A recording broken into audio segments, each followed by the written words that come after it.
Greetings and salutations. Thank you for lending an ear to The Voice of the Times this Wednesday, December 23, 2020. For today's editorial, agriculture needs more fiscal support. The $86.3 billion budget for agriculture in the 2021 General Appropriations Bill shows how much reorientation the government needs in allocating funds for the sector. Officially, the Department of Agriculture, or DA, will be getting 66.4 billion pesos, which is an increase of 2 billion pesos from its 2020 allocation. The balance of the 86.3 billion peso allocation for agriculture in 2021 includes the budgets for the DA's attached corporations, such as the National Food Authority, Sugar Regulatory Authority, National Tobacco Authority, and the Philippine Coconut Authority. It is disappointing that the DA is not getting a much higher budget next year, as under the leadership of Dr. William Dar, the agency proved its mettle during the coronavirus disease 2019 or COVID-19 pandemic. The country's agri-fishery industry was the only sector that posted positive growth at 1.6% in the second quarter and 1.2% in the third quarter this year. And despite the ravages of recent typhoons on top of the casualties of the pandemic, the sector ends the year with satisfactory delivery of its food security targets. The country was assured of adequate food supply during the pandemic, with rice supplies good for up to 87 days by the end of this year. The country has been spared from rice pila or queues during the entire pandemic. With the government seeking an economic rebound next year, agriculture definitely needs a boost in order that it can contribute more to the economic recovery effort in 2021 and beyond. Although agriculture's share to GDP is around 10%, the share of value-adding industries such as agro-processing is around 25%. This brings to a hefty 35% the combined contribution of agriculture and agro-processing to the country's GDP. The agriculture sector also has the potential to eradicate rural poverty if the government invests significantly in programs and projects to uplift farmers and fisherfolk. In short, the DA should have been given a much bigger budget in 2021. World Bank or WB figures show that the Philippines is lagging in agriculture spending compared to its Southeast Asian neighbors.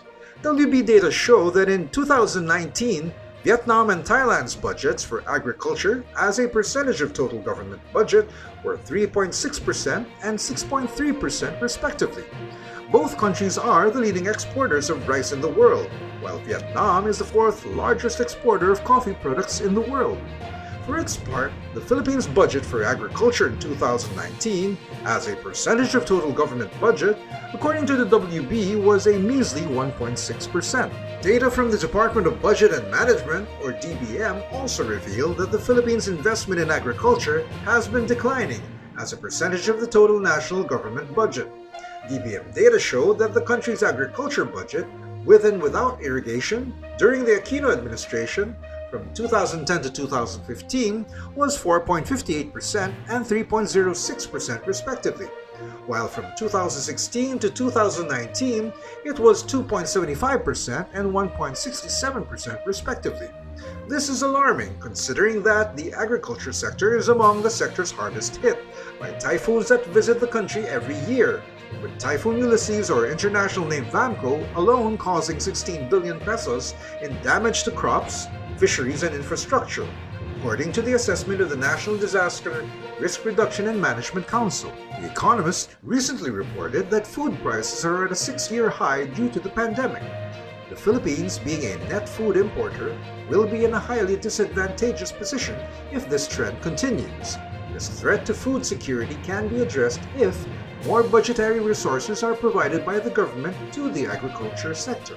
After all, it is a stylized fact in economics that growth is a function of investments, whether sourced from the public or private sector. The cardinal principle in investment decision-making is that money should be invested in activities where a per peso investment will yield the highest return. Traditionally, most government investments go to infrastructure, education, national defense, health, and social services.